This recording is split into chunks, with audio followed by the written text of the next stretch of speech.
Okay guys, for WOD 4 and 5 of the RIP games, in the event of rain outside, we have a backup WOD that will be performed inside. The format will be exactly the same as the original WOD 4 and 5. One partner will be on the row or rowing, while the other partner is performing work. The work they will be performing will be 12 kettlebell thrusters, followed by 12 kettlebell facing burpees over the kettlebells. This will also be a 10-minute AMRAP.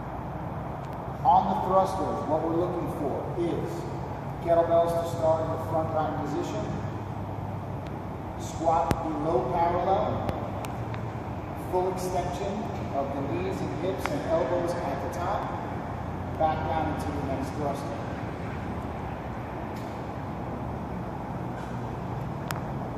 For the burpees over the kettlebell, you must be facing the burpees when you're facing the kettlebells when you initiate your burpee. Chest and thighs must come in contact with the ground at the bottom. When you come up, you must jump clearly over the kettlebell. Turn around when you get to the other side, face the kettlebells, and perform your next burpee. Your feet must jump directly over the kettlebells for the rep to count. If your feet go around them, that's a no rep.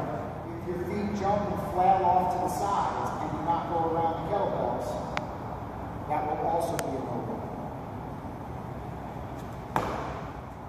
When jumping over the kettlebells, a step over will be allowed.